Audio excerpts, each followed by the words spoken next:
حضرت موسیٰ علیہ السلام کو حکم ہوا کہ گائے کی پوجا کرنے والوں کو معافی دلوانے کے لیے 70 آدمیوں کو ساتھ لے کر کوہ طور پر حاضر ہوں۔ تو حضرت موسیٰ علیہ السلام نے ہر گروہ سے 6 افراد منتخب کر لیے۔ چونکہ بنی اسرائیل کے 12 قبیلے تھے، 12 گروہ تھے، تو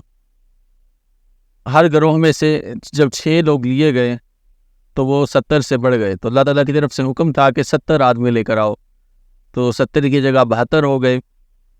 تو اس پر حضرت موسیٰ علیہ السلام نے فرمایا کہ مجھے 70 کا حکم ہوا ہے، تم 72 ہو، اب اس طرح کرو کہ تم میں سے 2 لوگ یہیں پر رہ جائیں۔ تو پھر وہ آپس میں جھگڑنے لگے کہ ہم تو ساتھ جائیں گے، سب کہہ رہے تھے ہم نے جانا ہے، کوئی پیچھے رہنے کے لیے تیار نہ ہوا۔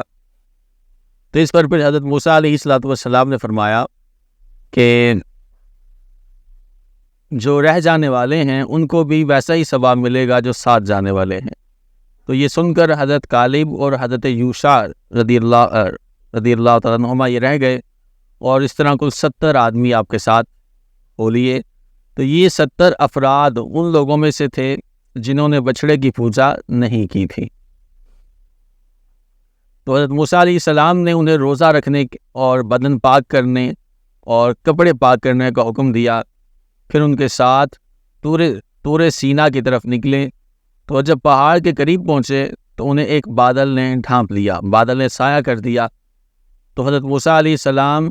ان کے ساتھ اس میں داخل ہو گئے اور پھر سب نے سجدہ کیا۔ پھر قوم نے اللہ تعالیٰ کا کلام سنا جو اس نے حضرت موسیٰ علیہ السلام سے فرمایا کہ یہ کرو اور یہ نہ کرو۔ تو اللہ تعالیٰ نے بنی اسرائیل کے بارے میں حکم یہ ارشاد فرمایا کہ وہ توبہ کے لیے اپنی جانوں کو قتل کر دیں، ٹھیک ہے، یعنی کہ اپنے جان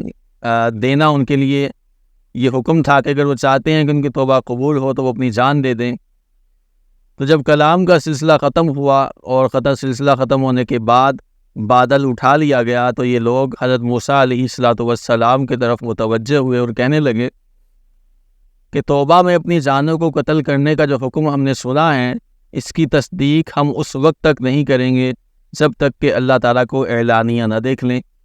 اس پر حضرت موسیٰ علیہ السلام کے دیکھتے ہی دیکھتے انہیں شدید زلزلے نے آ لیا، اور وہ تمام جو لوگ تھے 70 لوگ، وہ سب کے سب ہلاک ہو گئے۔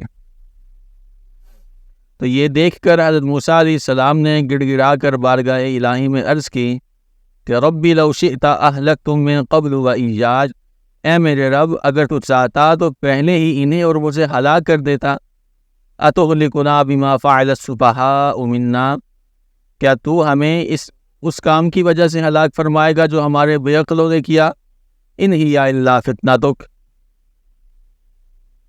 یہ تو نہیں ہے مگر تیری طرف سے آزمانا، تضل بہا من تشاء وتہدی من تشاء، تو اس کے ذریعے جسے چاہتا ہے تو گمراہ کرتا ہے اور جسے چاہتا ہے ہدایت دیتا ہے۔ انت ولینا، تو ہمارا مولا ہے، فاغفر لنا، پس تو ہمیں بخش دے، ورحمنا، اور ہم پر رحم فرما، وانت خیر الغافرین، اور تو سب سے بہتر بخشنے والا ہے، واکتب لنا فی ہذہ الدنیا حسنۃ وفی الآخرہ، اور ہمارے لیے اس دنیا میں اور آخرت میں بھلائی لکھ دے، انا ہدنا الیک، بے شک ہم نے تیری طرف رجوع کیا۔ تو اللہ تعالیٰ نے حضرت موسیٰ علیہ السلام سے یہ ارشاد فرمایا اس کے بعد کہ عذابی اصیب بہ من اشاء، کہ میں جسے چاہتا ہوں اپنا عذاب پہنچاتا ہوں، ورحمتی وسعت کل شیء، اور میری رحمت ہر چیز کو گھیرے ہوئے ہیں، فَسَأَكْتُبُهَا لِلَّذِينَ يَتَّقُونَ وَيُؤْتُونَ الزَّكَاةَ وَالَّذِينَ هُمْ بِآيَاتِنَا يُؤْمِنُونَ، تو ان قریب میں اپنی رحمت ان کے لیے لکھ دوں گا جو پرہیزگار ہیں اور زکوٰۃ دیتے ہیں اور ہماری آیتوں پر ایمان لاتے ہیں۔ تو اس دعا کے بعد اللہ تعالیٰ نے ان مردوں کو زندہ فرما دیا اور یہ واپس بنی اسرائیل کے پاس لوٹ آئے۔ تو یہ جو واقعہ ہے یہ بھی نبی علیہ السلام کی سفارش کرنے کی ایک مثال ہے، اور نبی کی شفاعت حق اور ثابت ہے، تو اس سے دنیا اور دین کی آفتیں ٹل جاتی ہیں۔ حضرت موسیٰ علیہ السلام نے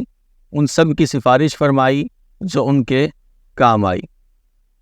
تو جب بنی اسرائیل کو معلوم ہوا کہ ان کے لیے توبہ اور معافی کی صورت یہ ہے کہ جنہوں نے بچھڑے کی پوجا نہیں کی وہ پوجا کرنے والوں کو قتل کریں اور مجرم راضی خوشی سکون کے ساتھ قتل ہو جائیں، تو وہ لوگ اس پر راضی ہو گئے، اور صبح سے شام تک 70,000 جو بنی اسرائیلی تھے وہ قتل ہو گئے۔ تو تب حضرت موسیٰ علیہ السلام اور حضرت ہارون علیہ السلام نے گڑ گڑاتے ہوئے اللہ تعالیٰ کی بارگاہ میں ان کی معافی کی التجا کی۔ اس پر پھر وحی نازل ہوئی کہ جو قتل ہو چکے وہ شہید ہوئے اور جو باقی بچے ہیں ان کو بخش دیا گیا۔ قتل کرنے والے اور قتل ہونے والے دونوں جنتی ہیں۔ تو قرآن پاک میں فرمایا وَإِذْ قَالَ مُوسَىٰ لِقَوْمِهِ، اور یاد کرو جب موسیٰ نے اپنی قوم سے کہا یا قوم، اے میری قوم، انکم ظلمتم انفسکم، کہ اے میری قوم تم نے بچھڑے کو معبود بنا کر اپنی جانوں پر ظلم کیا، باتخاذکم العجل، اور اب اپنے پیدا کرنے والے کی باتخاذکم العجل فتوبوا الی بارئکم، اور اب اپنے پیدا کرنے والے کی بارگاہ میں توبہ کرو، فقتلوا انفسکم، یوں کہ تم اپنے لوگوں کو قتل کرو، ذالکم خیر لکم عند بارئکم، یہ تمہارے پیدا کرنے والے کے نزدیک تمہارے لیے بہتر ہے، فتاب علیکم، تو اس نے تمہاری توبہ قبول کی، انہ هو التواب الرحیم، بے شک وہی توبہ قبول کرنے والا مہربان ہے۔ تو اس آیت سے پتہ چلتا ہے کہ شرک کرنے سے مسلمان مرتد ہو جاتا ہے۔ جو مسلمان ہو وہ شرک کرے تو مرتد ہو جاتا ہے، اور مرتد کی جو سزا ہے وہ ہے قتل۔ ٹھیک ہے، مرتد کی سزا کیا ہے؟ قتل کر دینا، کیونکہ یہ اللہ تعالیٰ سے بغاوت کر رہا ہے، اور جو اللہ تعالیٰ کا باغی ہو اسے قتل کر دینا ہی یہ حکمت اور مصلحت کا تقاضا ہے۔ تو دنیا کے عام ممالک جو ہیں ان کا بھی یہی قانون ہے کہ جو اس ملک کے بادشاہ سے، اس ملک کے آئین سے بغاوت کرے تو اسے قتل کر دیا جائے۔ تو اس قانون کو انسانیت کے تمام علمبردار جو ہیں وہ تسلیم کرتے ہیں، مانتے ہیں، اور اس کے خلاف کسی طرح کی کوئی آواز بلند نہیں کرتے۔ تو جب دنیاوی بادشاہ کے باغی کو قتل کر دینا انسانیت پر ظلم نہیں ہے، تو جو سب بادشاہوں کے بادشاہ اللہ تعالیٰ کا باغی ہو جائے اسے حاکم کی طرف سے قتل کر دیا جانا یہ کس طرح ظلم ہو سکتا ہے؟